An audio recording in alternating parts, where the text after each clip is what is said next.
Un día tranquilo, un señor apareció caminando solo por un sendero de tierra que parecía no llevar a ninguna parte. El sol de la tarde le pegaba en la espalda y su figura delgada se recortaba contra el horizonte. No llevaba equipaje, solo el peso de un viaje invisible. Su ropa, gastada hasta casi perder el color original, contaba historias de caminos largos y noches a la intemperie. Sus manos, llenas de cicatrices viejas y callos nuevos, mostraban una vida de trabajo duro. Pero era su mirada lo que más llamaba la atención. Una mezcla de cansancio profundo y una calma que parecía haber visto demasiado. Llegó al pueblo sin decir su nombre. Simplemente se acercó a la primera casa que encontró y preguntó, con una voz rasposa por la falta de uso, si había trabajo a cambio de un plato de comida. No pidió dinero, ni un techo, solo algo para calmar el hambre que se le notaba en los huesos. La respuesta fue un portazo, y luego otro, y otro más. El pueblo había aprendido a desconfiar. Hacía tiempo. Los forasteros eran bienvenidos, pero las malas experiencias habían dejado una cicatriz en la comunidad. Habían sufrido robos, promesas rotas y engaños que les costaron caro. Ahora, cada rostro desconocido era una amenaza potencial. Nadie trabaja solo por comida, murmuraban algunos, mientras lo observaban desde detrás de sus cortinas.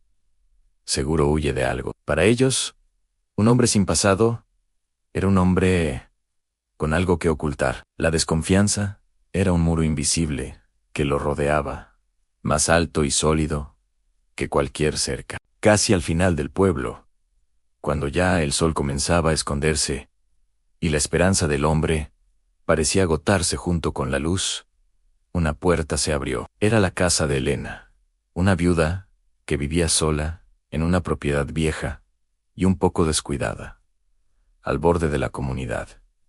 Ella también sabía lo que era la pérdida. Su esposo había fallecido hacía años, dejándola con una casa llena de recuerdos y reparaciones pendientes. Elena lo miró fijamente, vio el cansancio en sus ojos, la honestidad en su postura, y algo que le recordó su propia soledad. No tenía mucho que ofrecer, pero un plato de comida caliente y un poco de compasión no le faltaban. Si quiere trabajar, hay cosas que arreglar, le dijo con una voz firme pero amable. La cerca del fondo está caída, y el techo del galpón gotea cuando llueve. El hombre no preguntó más, solo asintió en silencio. El trato estaba hecho. Al día siguiente, antes de que el sol saliera por completo, el hombre ya estaba de pie. No pidió herramientas nuevas, ni se quejó de lo poco que tenía. Con un martillo viejo, unos clavos oxidados que enderezó uno a uno, y trozos de madera que encontró apilados, comenzó su labor. Ana empezó por la cerca. Con una paciencia infinita, levantó los postes caídos, reemplazó las tablas podridas y tensó los alambres flojos. Trabajaba sin descanso, en un silencio casi ceremonial. Luego se subió al techo del galpón, buscó las tejas rotas y las goteras, y con pedazos de lata y un poco de alquitrán viejo que encontró, selló cada una de las grietas. No era un trabajo perfecto, pero era un trabajo hecho con dedicación. Elena lo observaba desde la ventana de su cocina. Veía cómo el hombre reparaba no solo su propiedad, sino también el orden silencioso de su vida. Comía lo justo, lo que Elena le ponía en el plato, y nunca pedía más por las noches. Rechazaba la oferta de una cama adentro, y prefería dormir en el suelo del galpón recién reparado, sobre un montón de paja seca. Parecía no querer causar molestias, como si su mera presencia ya fuera una carga. Poco a poco, su trabajo silencioso comenzó a extenderse más allá de la propiedad de Elena. Un día, mientras caminaba hacia el arroyo, vio el portón de la granja vecina, una estructura de madera pesada que llevaba años descolgada, obligando a la familia a hacer un esfuerzo enorme para abrirla y cerrarla. Sin que nadie se lo pidiera, buscó una palanca, levantó el portón y ajustó las bisagras. Al día siguiente, la familia encontró su portón funcionando como si fuera nuevo. No entendieron cómo, pero no le dieron mayor importancia. Semanas después, La bomba de agua, comunal, que siempre se atascaba, empezó a funcionar con una fluidez que nadie recordaba. Unos niños comentaron haber visto al forastero cerca de la bomba, ajustando algo con una llave inglesa. Los cambios eran pequeños, casi invisibles, pero acumulativos. Un corral que ya no se caía, una escalera de madera que ya no crujía peligrosamente, un banco en la plaza que volvía a ser seguro para sentarse. El pueblo entero se estaba beneficiando de sus reparaciones anónimas, pero nadie se acercaba a darle las gracias. En lugar de gratitud, los murmullos crecieron. La gente no podía entenderlo. ¿Por qué lo hace?, se preguntaban. Nadie es tan bueno. Debe estar escondiendo algo muy grave para actuar así. El misterio que lo rodeaba se convirtió en sospecha, y la sospecha en miedo. La tensión en el aire se podía cortar con un cuchillo.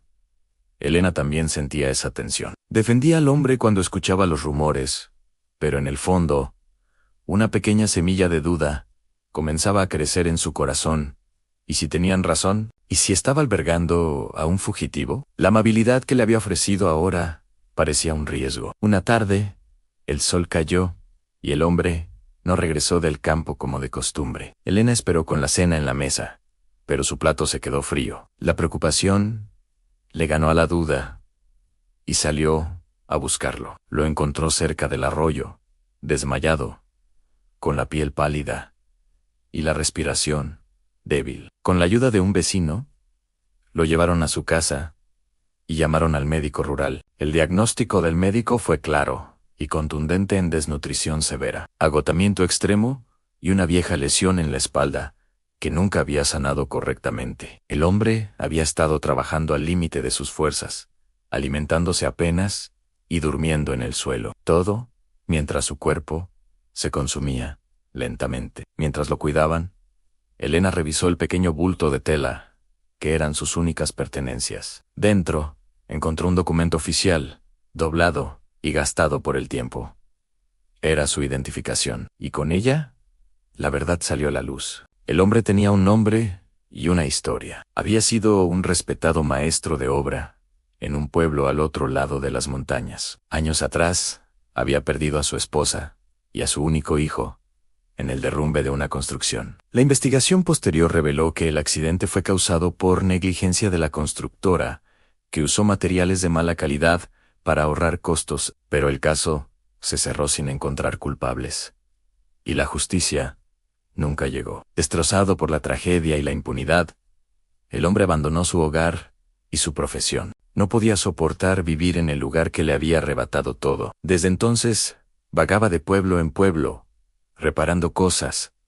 No huía de la ley, como todos pensaban, huía de sus propios recuerdos, del dolor insoportable de un mundo que no pudo arreglar. Su trabajo silencioso no era una penitencia, era lo único que le quedaba, su forma de poner un poco de orden en un universo que para él se había vuelto caótico y roto. La noticia corrió por el pueblo como un reguero de pólvora, y con la noticia llegó una ola de vergüenza que ahogó los murmullos y las sospechas. Las mismas personas que le habían cerrado la puerta en la cara, que lo habían juzgado sin conocerlo, ahora se sentían miserables. Comprendieron que su desconfianza no los había protegido, solo los había vuelto ciegos a la humanidad de un hombre que sufría en silencio. Entonces, algo cambió. Uno a uno, los vecinos comenzaron a llegar a la casa de Elena. Traían caldos calientes, mantas limpias, medicinas y herramientas nuevas, pero esta vez no pedían nada a cambio. No esperaban que el hombre arreglara sus cercas o sus bombas de agua. Esta vez, solo querían ayudar a reparar algo mucho más importante, aunque sintieran que ya era demasiado tarde. El hombre se quedó en el pueblo unos meses más, hasta que recuperó sus fuerzas. Aceptó la ayuda con la misma dignidad silenciosa con la que había aceptado el trabajo. Cuando se sintió mejor, una mañana, simplemente se fue, igual que llegó solo, sin despedidas y sin explicaciones. Pero el pueblo ya no era el mismo. La partida del hombre dejó una huella imborrable, una lección silenciosa que nadie olvidaría. Entendieron que a veces las personas que llegan rotas y con las manos vacías no vienen a pedir ni a quitar. A veces llegan después de haberlo perdido todo y vienen a dar lo último que les queda. Gracias por acompañarnos en esta historia. Si te conmovió, no olvides dejar un me gusta, compartirla y suscribirte para más relatos que nos recuerdan la importancia de mirar más allá de las apariencias. Nos vemos en el próximo video.